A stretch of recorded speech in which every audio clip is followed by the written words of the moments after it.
soleh, ya kan? Ya. Kita akan belajar banyak hal hari ini. Semua siap? Siap. Roller coaster sedikit hari ini. Ya. Kata soleh, teman-teman.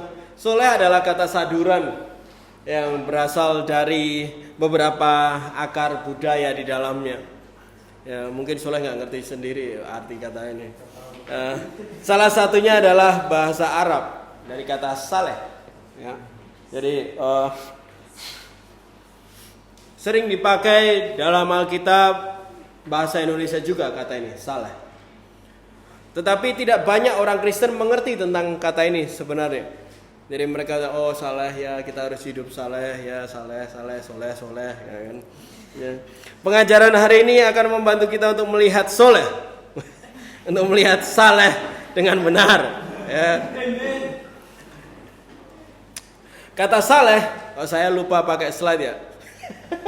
I forgot put on slide. I think not that one. Ya. Salah lagi. Saleh adalah atau soleh berasal dari bahasa Arab yang disebut dasar katanya adalah syalih. Ya.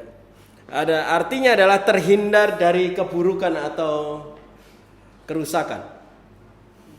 Berdasarkan Kamus Besar Bahasa Indonesia Purwodarminto, kata saleh diartikan sebagai taat dan sungguh-sungguh menjalankan ibadah atau suci dan beriman. Itulah saleh atau soleh. Berjalannya waktu, kata saleh diartikan sebagai ketaatan untuk melakukan kegiatan agama. Ini memang tidak sepenuhnya salah, gitu. Tetapi setiap kata saleh pada Alkitab kita memiliki arti lebih dalam daripada hanya beraktivitas dalam kerutinan ibadah agama saja. Seberapa banyak siap untuk lebih dalam hari ini? Amen. Untuk lihat soleh atau saleh lebih dalam. 2 Petrus 1 ayat 5 sampai 6. Yang udah lama dalam pemuritan ini kenal ini ayat mana? Ya kan? 2 Petrus 1 ayat 5 dan 6. Yang sudah dapat katakan soleh. Justru itu kamu harus dengan sungguh-sungguh berusaha untuk menambahkan kepada imanmu kebajikan, dan kepada kebajikan pengetahuan, dan kepada pengetahuan penguasaan diri, kepada penguasaan diri ketekunan, dan kepada ketekunan kesalehan. Kalau kamu sudah ada dalam pelayanan ini lebih dari 1 tahun, pasti sudah sering mendengar ayat ini. Dan tentang ayat ini kita bicarakan banyak sekali. Ayat ini adalah salah satu dasar dari pemuritan di rumah ini, Bapak Ibu Saudara. Di mana setiap kita perlu melakukan penambahan, katakan penambahan.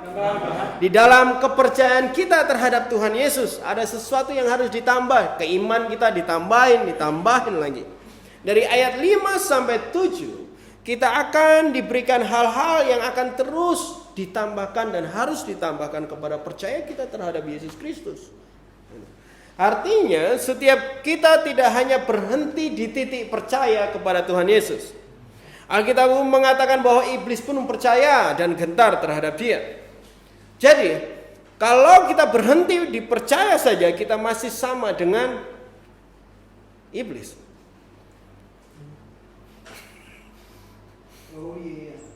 Progres atau peningkatan dalam imanmu yang nantinya akan membawa perbedaan antara kamu dengan si iblis.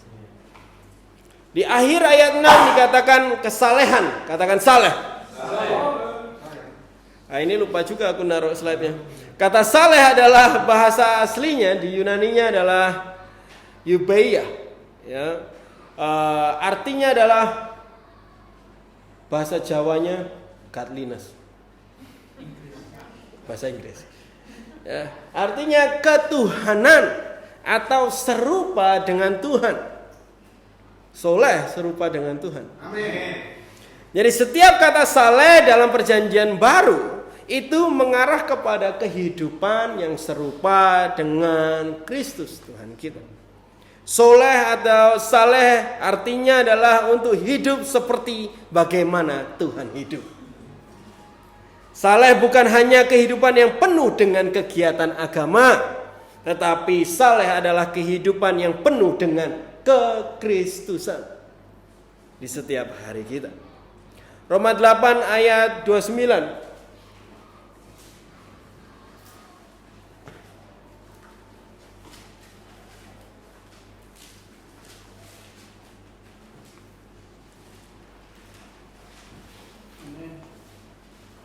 Yang sudah dapat boleh katakan amin.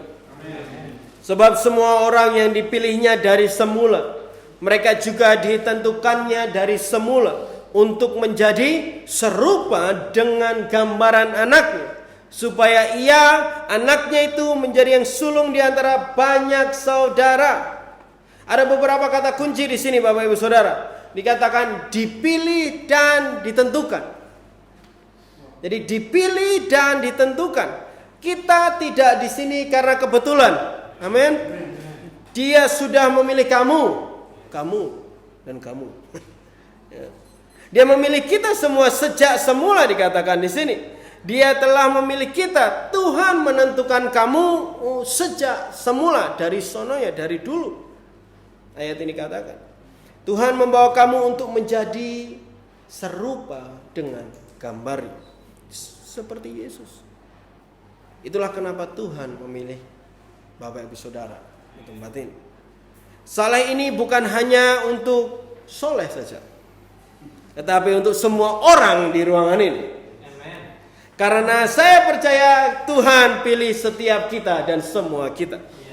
Saya percaya Tuhan tentukan kita semua untuk hidup saleh, untuk hidup serupa, untuk hidup sama seperti Kristus. Kata serupa kalau ditarik dari kata dasar artinya dari bahasa aslinya menjadi sama bentuk. Sama keseluruhan bentuk yang dapat mengkonfirmasi bentuk aslinya.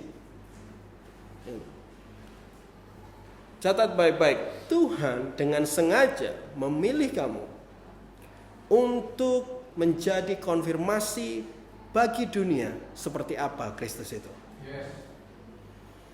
Dunia mungkin tidak pernah melihat dan merasakan Kristus sebelumnya. Tetapi dari hidup orang-orang yang dipilihnya, Tuhan mau dunia ini ada. Dunia ini ada Kristus di dalamnya. Sebesar inilah penting dan berharganya hidupmu bagi Tuhan.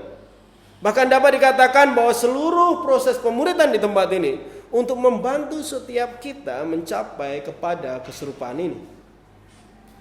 Kami sangat percaya betapa pentingnya Kristus harus ada di dalam dunia ini.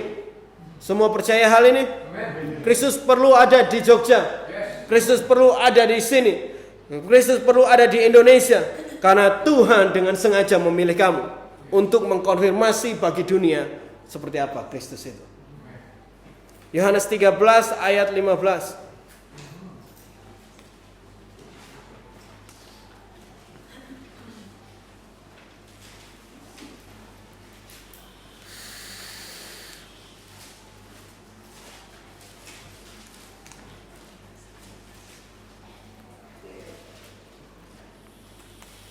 Yohanes 13 ayat 15 yang sudah dapat katakan serupa. Sebab aku telah memberikan suatu teladan kepada kamu, supaya kamu juga berbuat sama seperti yang telah aku perbuat kepadamu. Siapa yang ngomong ini? Salah satu yang saya paling suka tentang kitab-kitab Injil adalah seluruh isinya tentang kehidupan Tuhan sebagai manusia. Kita bisa tahu karakternya Tuhan dari Taurat dan hukumnya, ya kan? Kita bisa tahu sifat Tuhan dari seluruh cerita dalam Perjanjian Lama, bagaimana Tuhan memperlakukan sesuatu kepada umatnya di Israel.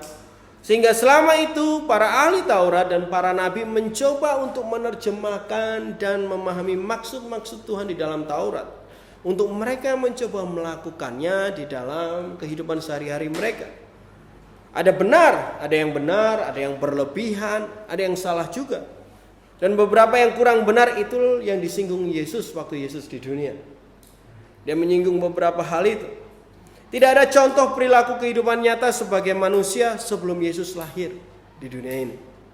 Seluruh kitab Injil disebut Injil karena ini adalah sebuah cerita penggenapan tentang juru selamat yang membawa keselamatan.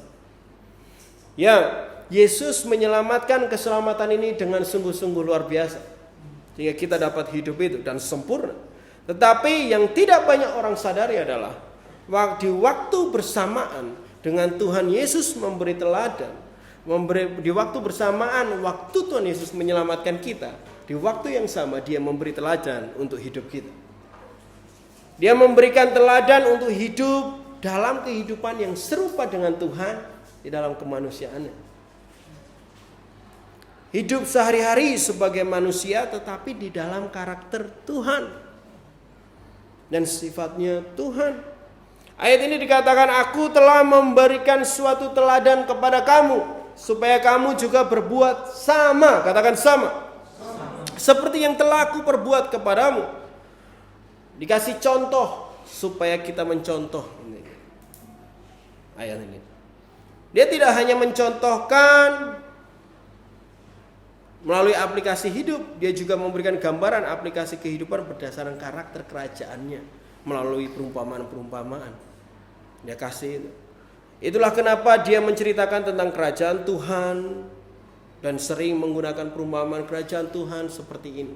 Jadi dia juga melakukannya, dia juga memperlihatkan apa yang dia miliki di kerajaan Tuhan. Tuhan mau kita mengerti siapa Tuhan. Tuhan mau kita mengerti karakter dan sifat Tuhan dan kerajaannya juga. Tuhan juga mau kita belajar dan mencontohnya. Sehingga tujuan Tuhan sejak semula itu untuk bumi dipenuhi dengan gambarnya itu dapat tergenapi melalui hidup kita. Pemahaman ini bahkan membantu saya untuk mendapat mengambil lebih banyak aplikasi lagi dari kitab-kitab Injil. Ya, Yesus menyelamatkan manusia, tetapi ya dia juga mau kita hidup seperti dia. Kekristenan bukan tentang hanya keselamatan untuk hidup kekal, tapi kekristenan tentang hidup seperti Kristus di dunia ini. Karena Tuhan dengan sengaja memilih kamu untuk menjadi konfirmasi bagi dunia siapa Kristus itu. Dia memilih kamu. Ngomong kanan kirinya, memilih kamu.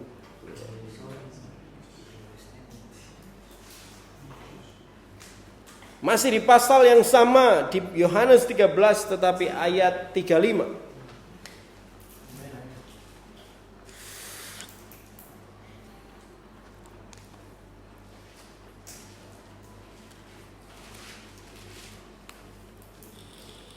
Dengan demikian semua orang akan tahu bahwa kamu adalah murid-muridku, yaitu jikalau kamu saling mengasihi.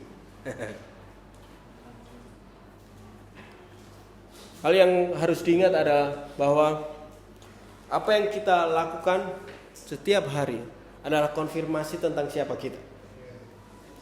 Kegiatan kita, cara kita bertindak, cara kita bicara itu menunjukkan siapa kita bagi dunia ini. Apa yang kita lakukan adalah kebenaran tentang sesungguhnya siapa kita. Tindakan gitu. Saleh bukan tentang label belaka, tetapi tentang kehidupan seharian. Kata kasih di sini adalah agape, kasih Tuhan. Kita kenal semua hal ini. Yang menjadi poin utama Tuhan Yesus adalah mereka, murid-murid, melakukan apa yang Tuhan sudah lakukan untuk memperlihatkan siapa mereka. Poin ini agak sulit.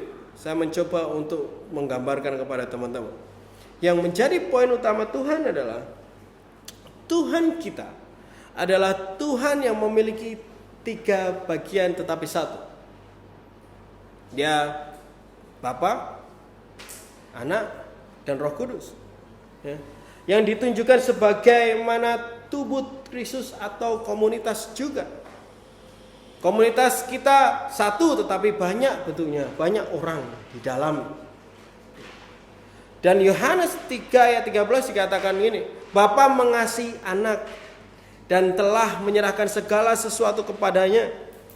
Di firman yang lain, Yesus hanya mau menyenangkan hati Bapa. Itu semua berasal dari mereka saling mengasihi di komunitas Tuhan sendiri. Di antara Bapa, Anak, dan Roh Kudus, mereka saling mengasihi. Tuhan kita, Bapa, Anak, dan Roh Kudus saling mengasihi di dalam kesatuan mereka. Untuk saling mengasihi dalam satu kesatuan Tuhan kita, itu adalah sifatnya, itu adalah karakternya. Dan itulah siapa Tuhan yang kita sembah. Tuhan mau kita juga melakukan apa yang sama dengan apa yang Dia lakukan di antara mereka.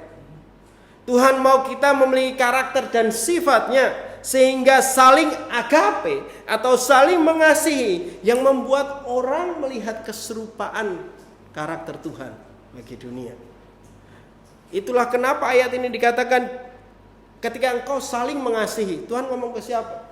Umat yang percaya, muridnya sendiri. Kalau di dalam komunitas Tuhan, tubuh Tuhan, mereka saling mengasihi betul-betul, Dia menunjukkan sebenarnya apa yang terjadi di dalam Bapa, Anak, dan Roh Kudus juga. Memberikan sifat Tuhan di situ.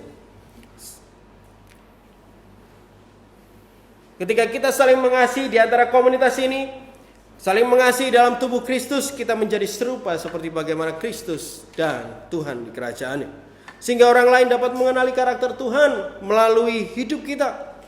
Ingat bahwa Tuhan dengan sengaja memilih kita.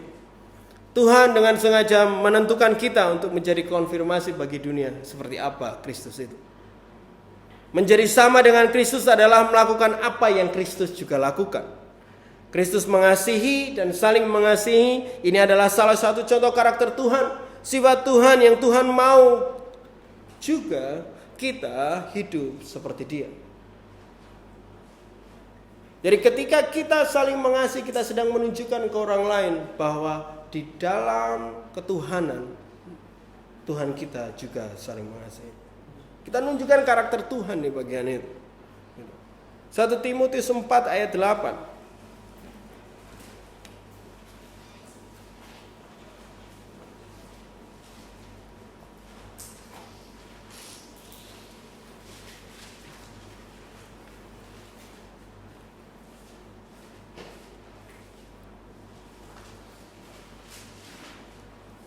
1 Timotius 4 ayat 8. Jadi semua bisa mengerti apa itu saleh hari ini. Yaitu adalah keserupaan akan Tuhan. Dan Tuhan rindukan itu bahkan sejak semula bagi hidup kita. Di 1 Timotius 4 ayat 8. Latihan badani terbatas gunanya. Tetapi ibadah itu berguna dalam segala hal. Karena mengandung janji baik untuk hidup ini maupun untuk hidup yang akan datang. Pertanyaannya, kenapa seseorang diet dan pengen kurus? Kenapa? Semua ini berawal dari fokus. Ya, orang ini mulai fokus dengan bentuk badannya, dia di kaca gitu.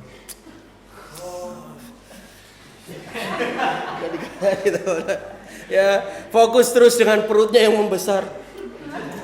Ya, lengan yang gelambir. Celana yang udah nggak cukup lagi gitu. Ya, kaos yang mulai sesek gitu kan. Ya.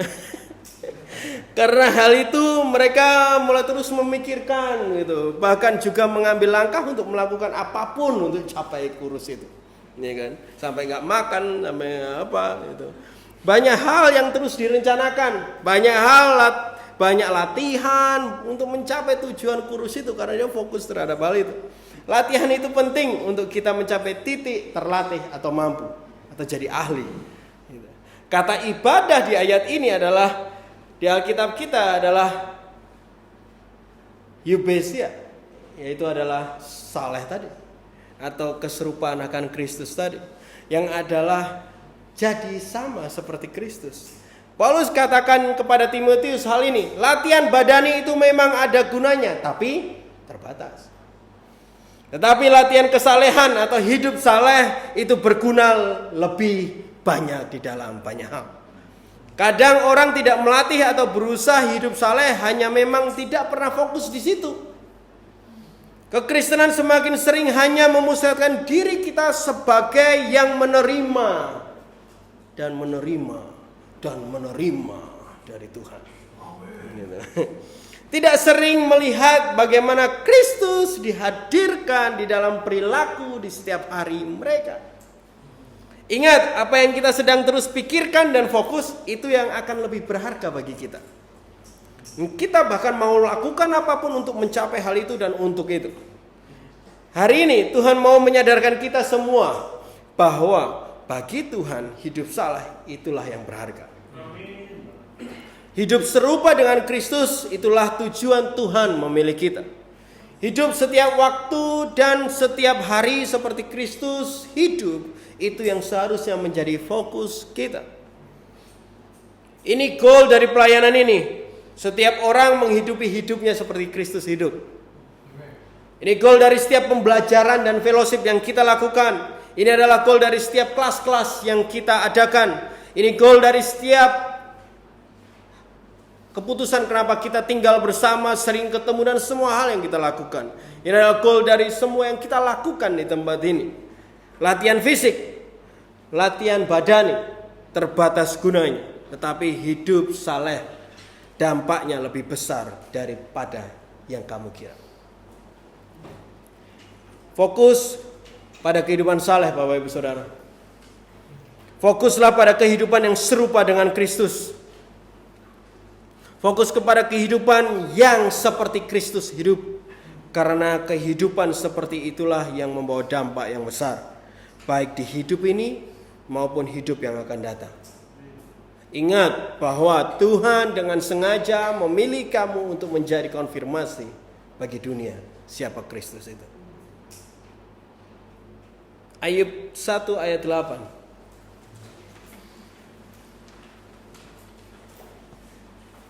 Ayub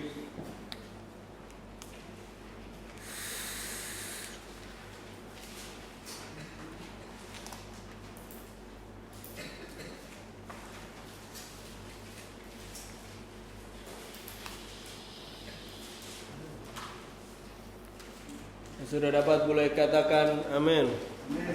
Lalu bertanyalah Tuhan kepada iblis, apakah engkau memperhatikan hambaku Ayub? Sebab tiada seorang pun di bumi seperti dia, yang demikian saleh dan jujur, yang takut akan Tuhan dan menjauhi kejahatan. Di masa Ayub, Ayub adalah satu-satunya yang ditemukan, katakan ditemukan. Ditemukan saleh Bapak Ibu Saudara. Saya tidak temukan hal apa yang menjadi Ayub saleh dalam hal lain, karena tidak terlalu jelas sebelumnya. Ini memperlihatkan hal itu. Walaupun tidak banyak hal yang dapat ditemukan menjadi contoh hidup bagi Ayub, tetapi firman Tuhan menuliskannya siapa Ayub dan seperti apa Ayub itu. Ayub ditemukan saleh oleh Tuhan. Saleh memang jarang ada di dunia ini. Kita aja punya satu.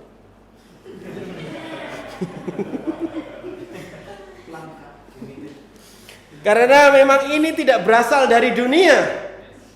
Karena keserupaan dengan Kristus tidak berasal dari dunia. Ini berasal dari Tuhan Bapak Ibu Saudara.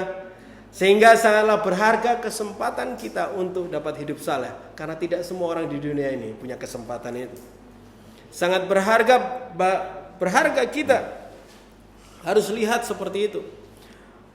Dari semua bukti di Alkitab Bapak Ibu Saudara, dari semua contoh di dalam Alkitab Bapak Ibu Saudara, dari semua ini, komunitas ini, Tuhan sedang memperlihatkan kepada kita hari ini hal yang berharga yang ada di tangan kita untuk kita dapat hidup dengan apa yang Yesus hidup. Dan hidup menjadi seperti apa yang Dia mau, seperti Dia, Yesus Kristus Tuhan. Jadi jangan buang kesempatan ini, karena tidak banyak di dunia ini. Pastikan Tuhan menemukan kesalehan di Holy Ground. Karena Tuhan dengan sengaja memilih kamu, menentukan kamu untuk jadi konfirmasi bagi dunia ini siapa Kristus itu. Masalahnya adalah ada beberapa hal di sini. 1 Timotius 6 ayat 3 sampai 5.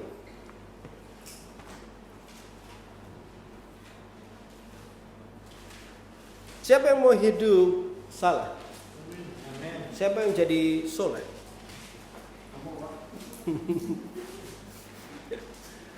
Siapa yang mau jadi serupa dengan Kristus? Karena itu memang panggilan kita setiap pribadi.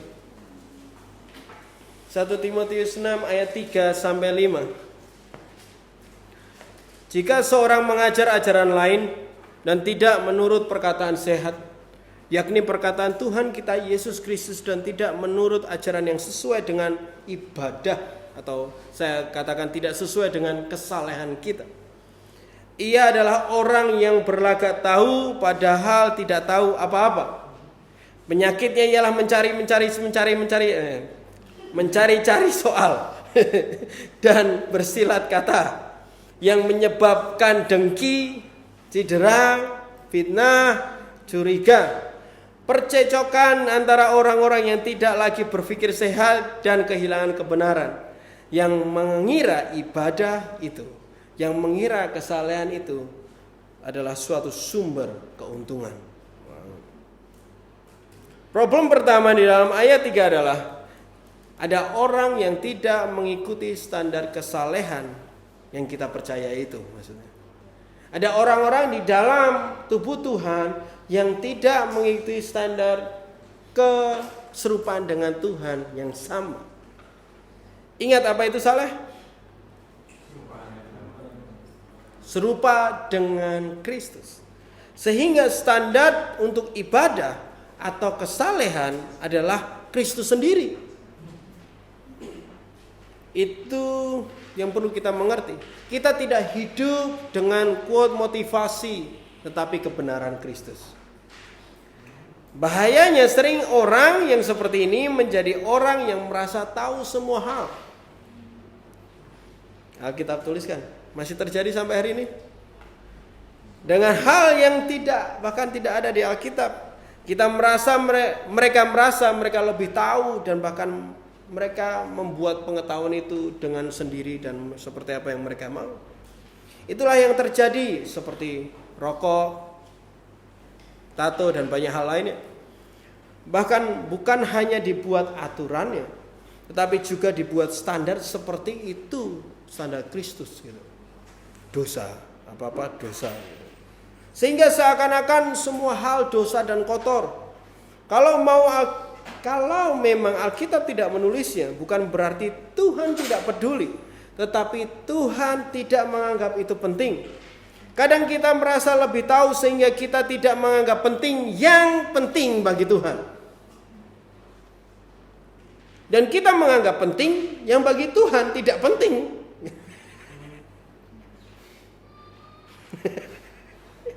Kita meributkan hal yang bagi kita penting padahal bagi Tuhan gak terlalu penting. Jadi unik. Sampai mana tadi? Percayai bahwa Tuhan tahu semua hal. Kita tidak tahu apapun sebenarnya. Dengan semua pengetahuan yang sedikit tetapi merasa banyak itu, terus memperdebatkan banyak hal yang mencari semua persoalan. Tetapi hidup saleh dilupakan. Hidup serupa dengan Kristus dilupakan. Lebih mementingkan hal-hal kecil yang gak terlalu penting. Yang penting bagi Tuhan adalah kamu hidup kayak dia hidup. Makanya dia capek-capek datang ke dunia untuk nyontohkan kepada kita bagaimana hidup.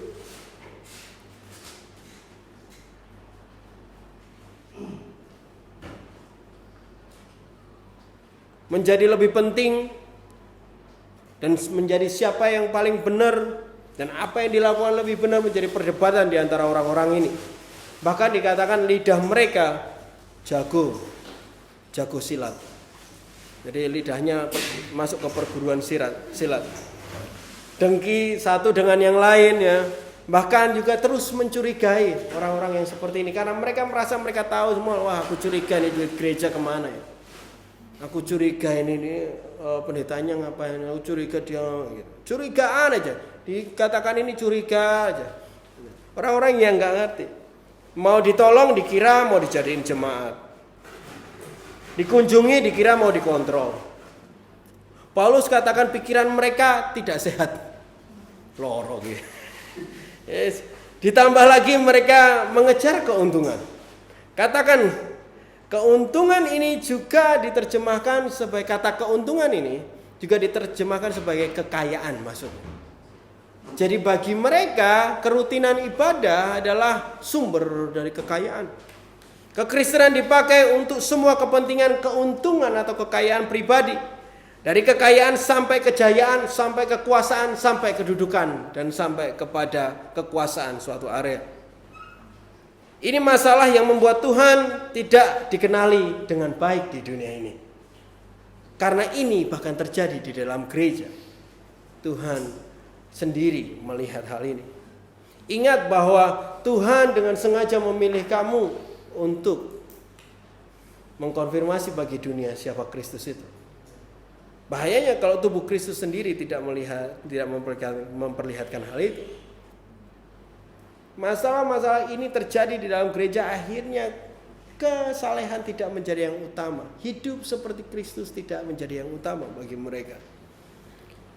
2 Timotius 3 ayat 5.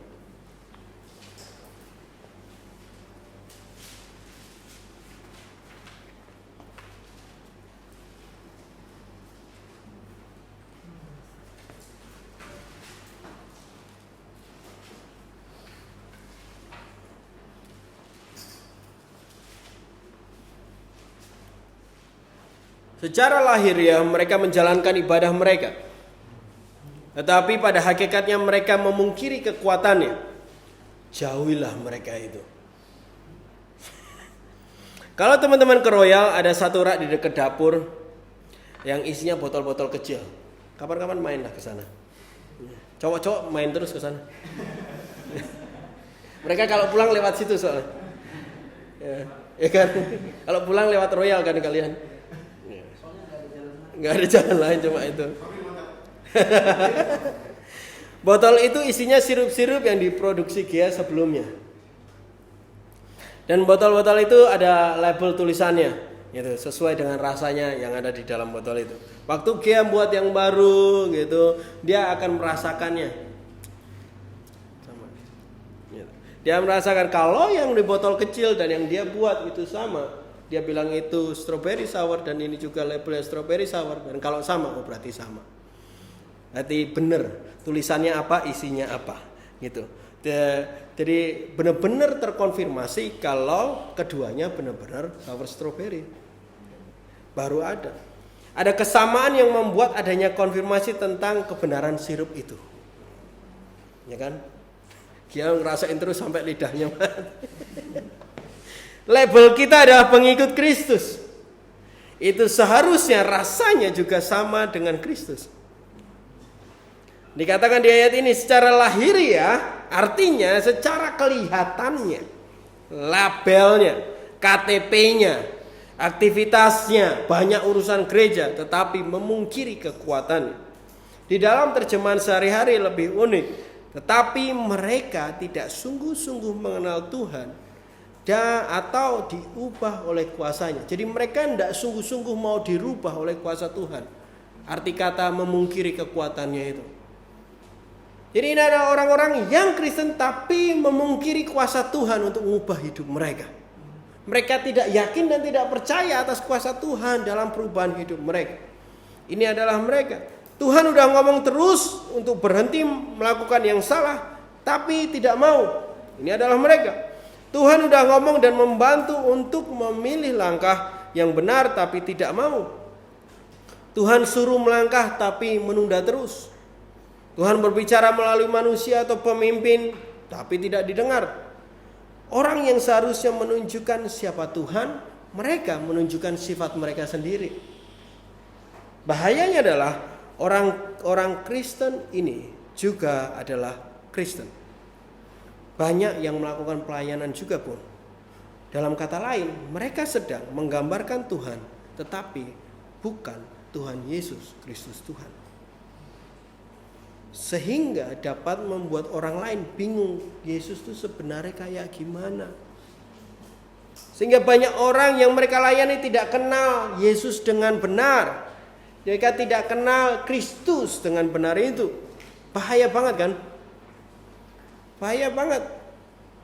Ada satu rasa yang hampir saya dan Kia mungkin dan Pak Felix nggak pernah ngerasain itu. Ada yang minta rasa krim blure. Kita nggak tahu rasa itu. Jadi Pak Brand ngerti. Nggak tahu kan, banyak yang nggak ngerti rasanya kayak gimana gitu. Pak Brand yang ngerti gitu. Jadi kita nggak tahu kayak gimana rasanya gitu. Dan apapun yang Pak Brand ini rasanya tuh kayak gini ya, kita percaya itu rasanya, ya kan? Oh rasanya kayak gitu. Kita ada diskusi sama pemilik coffee shop lain ngomongin rasa vanilla.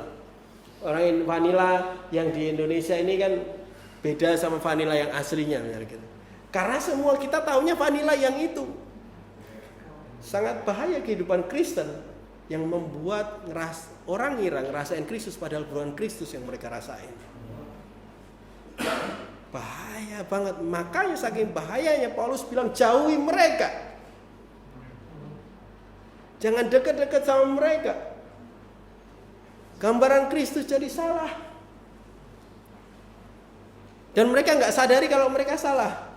Itu yang kita sadari. Oh ini bukan vanilla, padahal yang kita rasain vanilla asli. Karena kita udah biasa vanilla yang Indonesia gitu ya. Jadi Kristus jadi salah karena yang gambarin juga keliru. Dan itu masalahnya yang terjadi. Ingat bahwa Tuhan dengan sengaja memilih kamu. Ngomong kanan kirinya, dia milih kamu.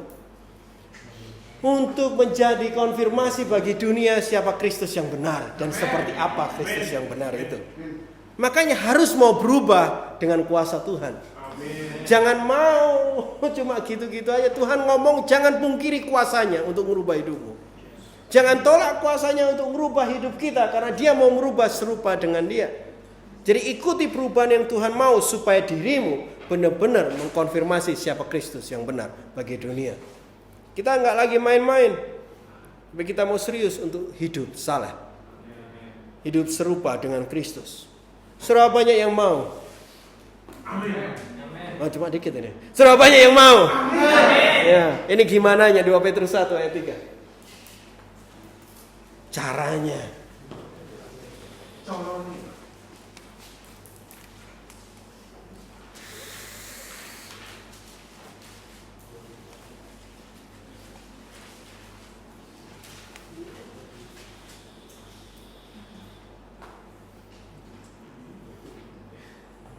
Dua Petrus 1 ayat 3. Karena kuasa ilahinya telah menganugerahkan kepada kita segala sesuatu yang berguna untuk hidup saleh. Garis bawah itu. Dia mengaruniakan segala sesuatu yang berguna untuk kita bisa hidup serupa dengan Tuhan.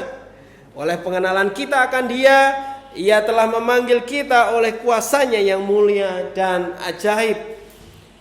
Tujuan kita adalah kita semua saleh. Ya, namanya nanti ganti jadi saleh semua. Ya, soleh semua.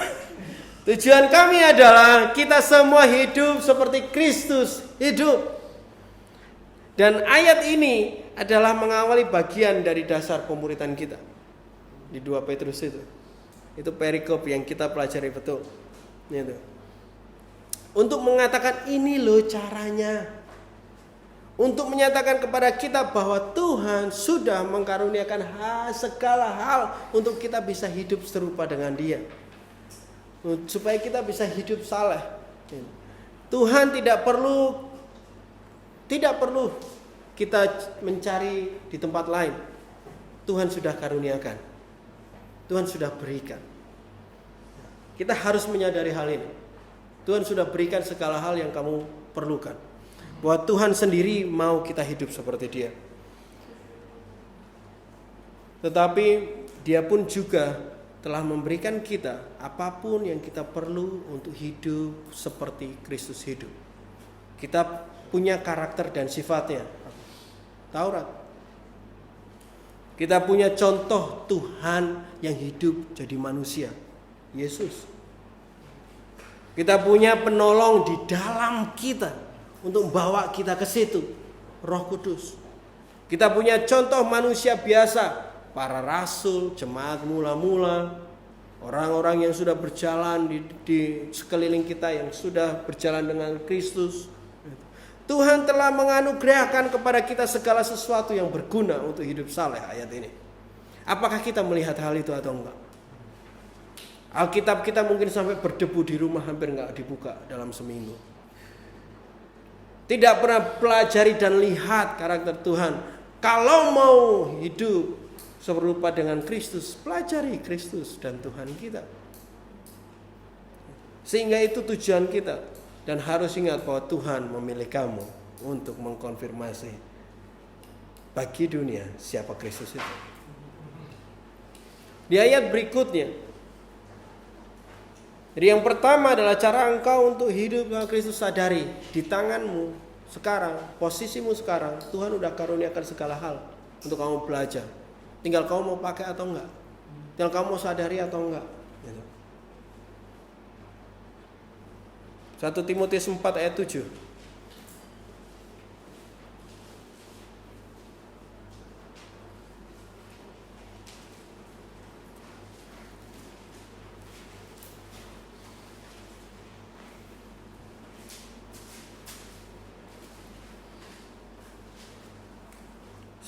Timotius 4 ayat 7. Tetapi jauhilah tahayul dan dongeng nenek-nenek tua. Nenek-nenek tua. Latihlah dirimu beribadah. Kalau mau diganti dengan bahasa yang benarnya adalah latihlah dirimu hidup saleh. Latihlah dirimu untuk hidup serupa dengan Kristus. Saya pengen Alkitab tuh ngubah sedikit lah kata ibadah nih. Kata ibadah ini udah asosiasinya artinya beda soalnya. Di dalam terjemahan sehari-hari yang ketiga, dia ngomong kayak gini. Jangan libatkan dirimu pada ajaran yang berdasarkan legenda rakyat. Tahu legenda rakyat? Ajaran semacam itu sudah pasti hanya berdasar oleh pikiran duniawi dan penuh kebodohan. Hendaklah kamu terus melatih diri secara rohani agar semakin berkenan kepada Tuhan. Cara yang berikutnya adalah jauhi yang bukan berasal dari Tuhan. Jauhi kebenaran atau asumsi atau runtutan-runtutan yang hanya berjalan dari duniawi saja. Gitu. Bahkan banyak hal yang kita benar-benar belajar untuk gimana membesarkan anak tidak dengan apa yang biasa terjadi, mitos-mitos yang terjadi. Anak jangan gini, nanti gini. Anak jangan gini, nanti gini. Semua itu adalah cerita nenek-nenek tua. Kita.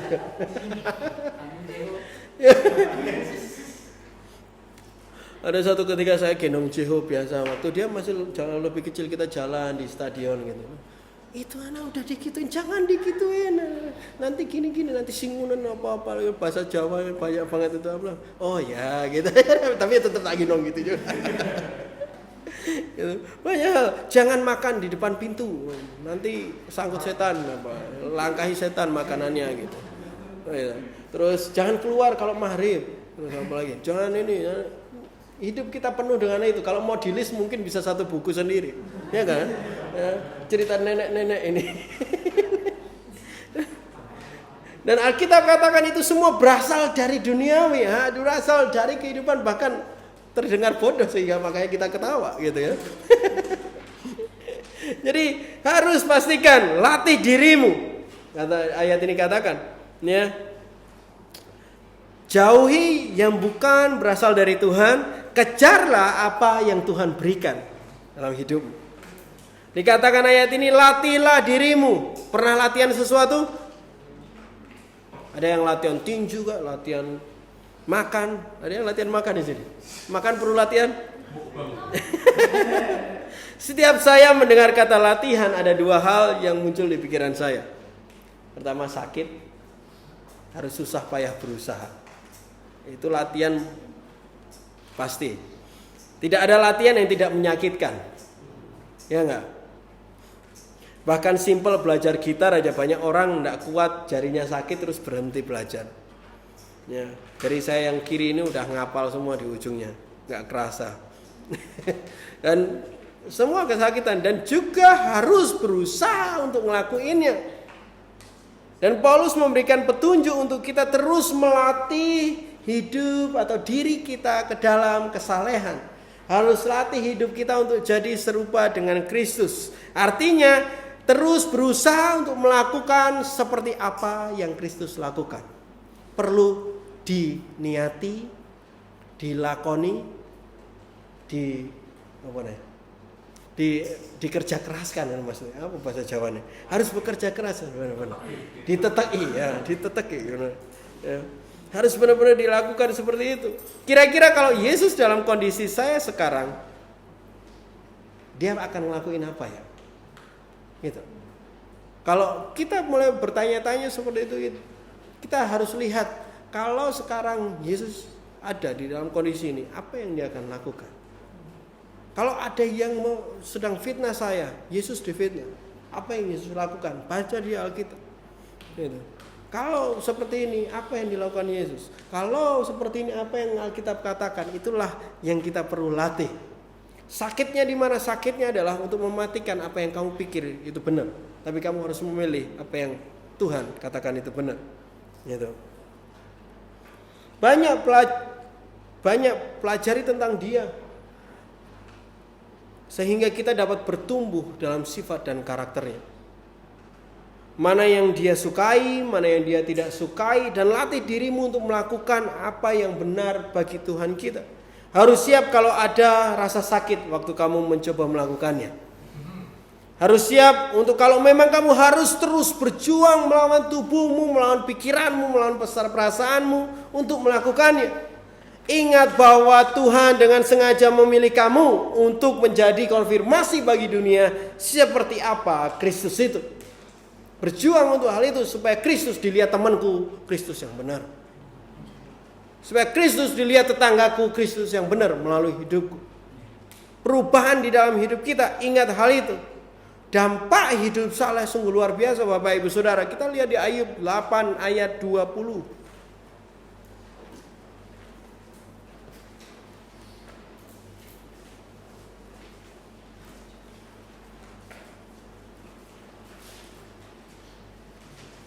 Ayub 8 ayat 20, bukan ayat terakhir.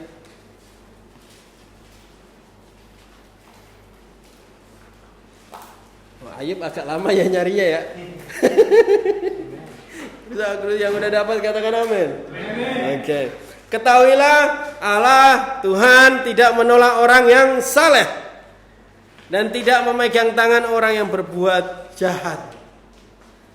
Benar? Tuhan tidak menolak orang yang saleh. Dia tidak menolak orang-orang yang hidup seperti dia. Tuhan tidak pernah menjauh dari mereka yang hidup benar. Tuhan tidak pernah diam untuk kehidupan mereka yang saleh. Tuhan tidak menolak mereka yang saleh untuk ada bersama dia dan dekat dengan dia. Orang-orang yang melakukan apa yang benar, mereka yang mudah untuk mendekat kepada Tuhan.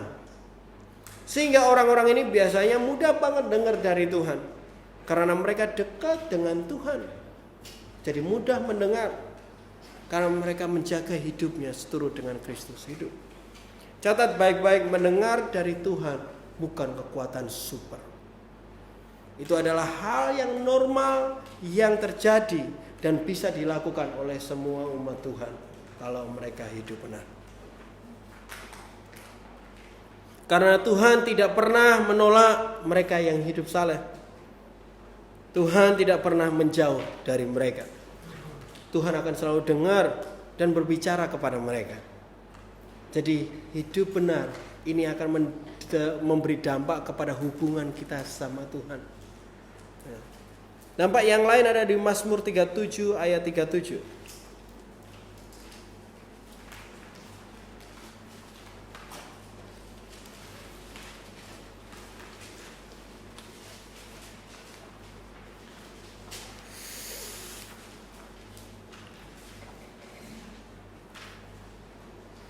Perhatikanlah orang yang tulus dan lihatlah kepada orang yang jujur, sebab ada orang yang suka damai akan ada sebab pada orang yang suka damai akan ada masa depan.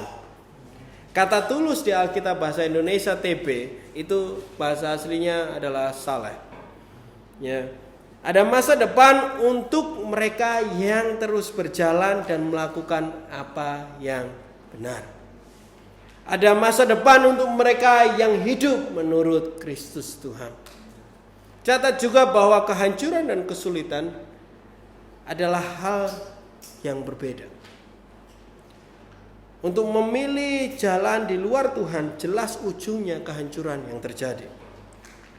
Walaupun salah satu dampak kehancuran adalah kesulitan, tetapi tidak semua kesulitan adalah kehancuran. Ya kan? Untuk berjalan bersama Tuhan dan melakukan apa yang benar pasti ada kesulitannya. Tetapi kesulitan yang kami alami tidak akan melebihi kemampuanmu. Kesulitan yang kamu alami, Alkitab katakan tidak akan melebihi dari kemampuanmu. Karena Tuhan setia dan adil. Dia akan memberikan kepadamu jalan keluar. Ada masa depan, ada harapan, ada damai apapun yang terjadi.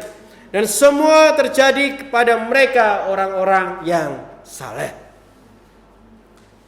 Terjadi kepada mereka orang-orang yang hidup serupa dengan Kristus. Bagi mereka yang hidup serupa dengan Kristus, setiap hari ada masa depan. Alkitab katakan. Hal yang terbaik dari semua ini di 2 Petrus 3 ayat 10.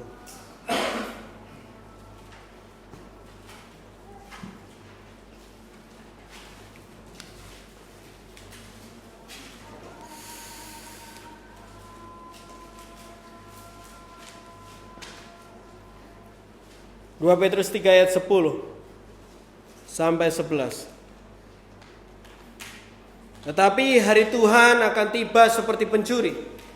Pada hari itu langit akan lenyap dan gemuruh yang dahsyat, dan unsur-unsur dunia akan hangus dalam nyala api. Dan bumi dan segala yang ada di atasnya akan hilang lenyap. Jadi, jika segala sesuatu ini hancur secara demikian, betapa suci dan salehnya kamu harus hidup. Waktu Tuhan datang, yang dia jemput adalah mempelainya. Dia menjemput mempelai yang dia ingini sejak semula. Selain mempelainya, semuanya akan dihancurkan. Dihancurkan, tidak tersisa. Sehingga betapa suci dan salehnya kita harus hidup supaya kita menjadi bagian dari mempelainya. Atau kita masuk di kelompok yang dihancurkan. Supaya kita masuk kepada kelompok yang dijemput, bukan kelompok yang dimusnahkan. Kita masuk pada kelompok yang masuk bersama dia, bukan kelompok yang dimusnahkan. Siapa yang mau dimusnahkan di sini? Dimusnahkan dari dunia ini. Pastikan hidupmu saleh. Pastikan hidupmu seperti apa yang dia inginkan, yang dia rindukan. Pastikan hidupmu serupa dengan dia, Kristus Yesus Tuhan. Mari fokus hidup seperti dia mulai hari ini. Mari latih diri kita untuk hidup seperti Kristus hidup. Hiduplah saleh. Ngomong kanan kirinya, hiduplah saleh. Hidup seperti soleh. Hidup seperti Kristus Tuhan. Soleh harus hidup seperti Kristus. Dan inilah apa yang kita boleh belajar hari ini. Kita rindu kita semua bersama-sama berlatih, berjuang untuk hidup seperti Kristus. Di setiap hari kita, di setiap keputusan kita, di setiap hal yang kita lakukan. Supaya Kristus bisa dilihat dari hidup kita. Ingat bahwa Tuhan memilih kamu sejak semula. Tuhan menentukan kamu sejak semula untuk hidup serupa dengan Dia. Untuk menunjukkan pada dunia, mengkonfirmasi siapa Kristus itu dan seperti apa Kristus itu. Dan apa yang Kristus lakukan dan apa yang Kristus kerjakan, mereka akan lihat dari hidup kita. Mari kita berdiri dan berdoa. Soleh berdoa untuk kita, soleh.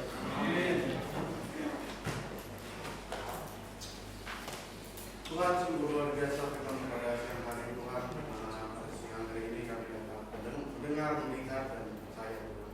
Terima kasih Tuhan, jadikanlah firman itu berita dari jalan-jalan kami. Dan biarlah firman itu berakar